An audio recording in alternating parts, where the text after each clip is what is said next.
Welcome back. Today, we're unpacking the results of a true giant, State Bank of India, or SBI. It's India's largest bank by pretty much every measure, right?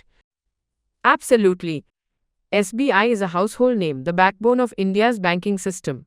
We are talking massive reach, huge customer base, plus significant subsidiaries like SBI Life Insurance, SBI Cards, and SBI Funds Management.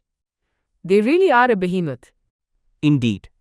So they've released their audited financial results for the fourth quarter, and the full financial year ended March 31st, 2025.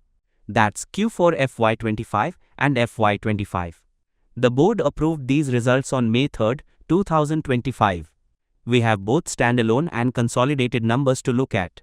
Let's dive into the consolidated picture first. How did the top line look?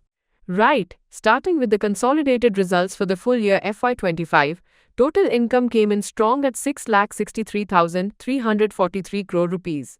That's a solid 11.57% increase year over year compared to the 5,94,575 crore rupees in FY24. Okay, an 11.57% jump year over year for the full year. How did the most recent quarter, Q4 FY25, contribute to that on a year-over-year basis?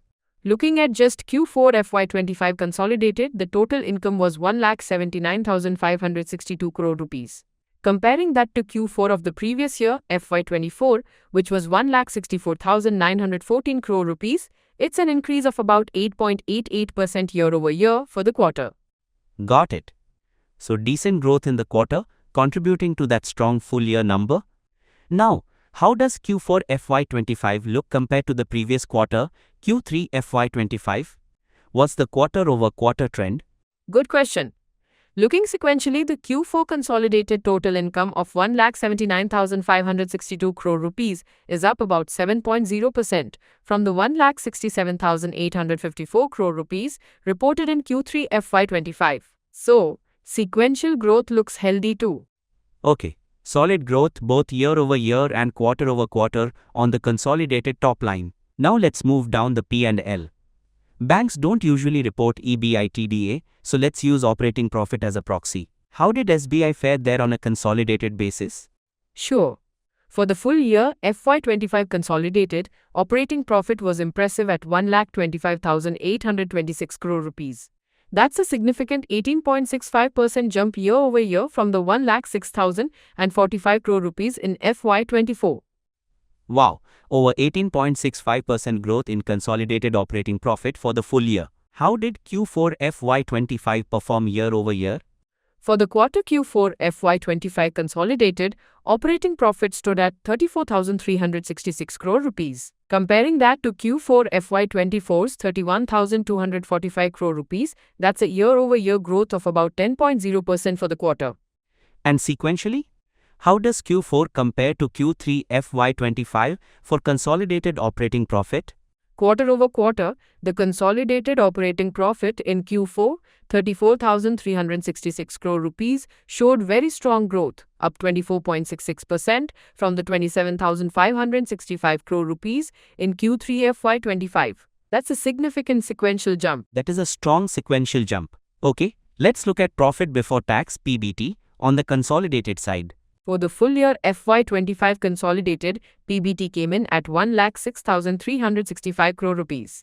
This is up substantially by 16.57% year over year from 91,240 crore rupees in FY24. And the Q4 FY25 consolidated PBT year over year?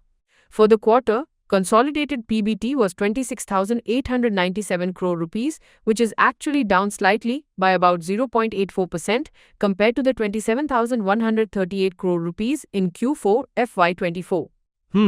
Okay, so PBT dipped slightly year over year for the quarter, even though it was up strongly for the full year. How about the quarter over quarter trend for Q4 PBT?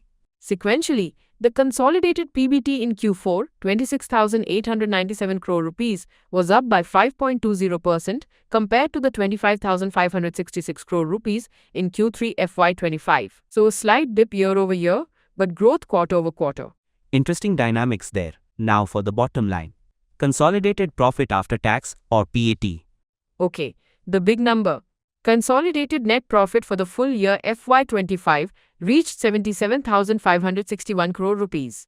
That's a robust 15.62% increase year over year from 67,085 crore rupees in FY24. A very strong performance. 15.62% growth in consolidated net profit for the year is indeed strong. What about the quarter? Q4 FY25 year over year? For Q4 FY25 consolidated, net profit was 19,941 crore rupees. Compared to Q4 FY24's 21,736 crore rupees, that's a decrease of about 8.26% year over year. Another dip year over year for the quarter, similar to PBT. How does Q4 net profit compare sequentially to Q3? Quarter over quarter, the consolidated net profit in Q4, 19,941 crore rupees, showed growth, up 4.01% from the 19,175 crore rupees in Q3 FY25. Okay, so the quarterly consolidated profit dipped year over year but grew quarter over quarter, while the full year showed strong profit growth. Let's touch upon the standalone results quickly for comparison. Did the standalone picture mirror the consolidated one for net profit? Broadly, yes. Standalone net profit for the full year FY25 was 70,901 crore rupees, showing strong growth of 16.08% year over year, from 61,077 crore rupees in FY24.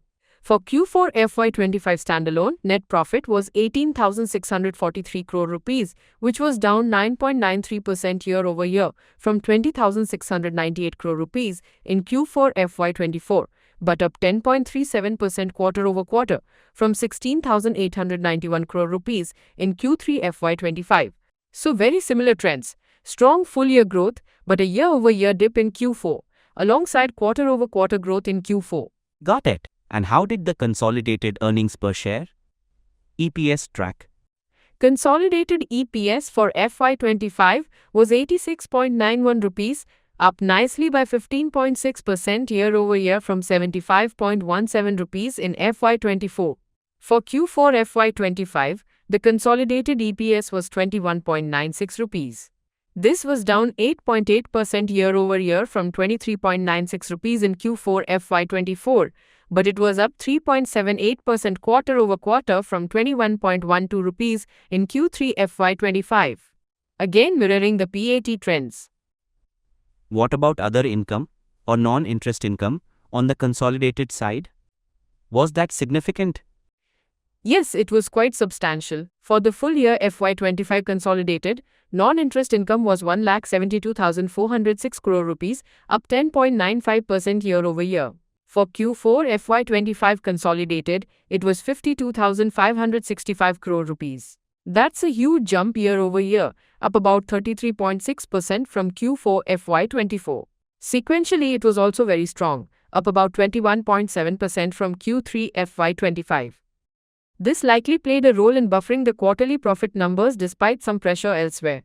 That Q4 jump in other income is noteworthy. Any exceptional items we need to be aware of? There was an exceptional item in the previous year, FY24, a provision related to pension liabilities amounting to 7,100 crore rupees for both standalone and consolidated. There were no such exceptional items reported in FY25, which makes the current year's profit growth look even cleaner on a comparative basis, excluding that one-off from last year. Right, that clarifies the comparison. Shifting focus to profitability metrics and financial health, what are the key takeaways from the consolidated balance sheet and ratios?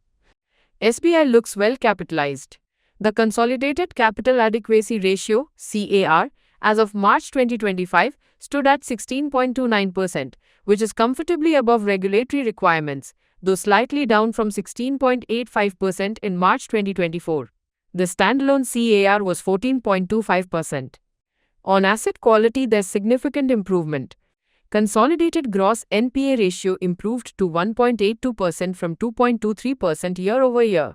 Consolidated net NPA ratio improved to 0.47% from 0.56% year over year. The standalone figures show similar improvement with gross NPA at 1.82% and net NPA at 0.47%. The standalone provision coverage ratio (PCR) is strong at 74.42%, and including write-offs (AUCA), it's very high at 92.08%. Those are strong asset quality improvements. What about loan and deposit growth? Very healthy growth there. Standalone advances grew 12.03% year-over-year to cross 42 lakh crore rupees. Domestic advances grew 11.56%. Standalone deposits grew 9.48% year-over-year to cross 53 lakh 82,000 crore rupees. The CASA ratio stood at just under 40%, 39.97%. The consolidated numbers would reflect similar trends, showing robust business growth. Okay, strong growth and improving asset quality. Did they mention dividends or cash flow specifically?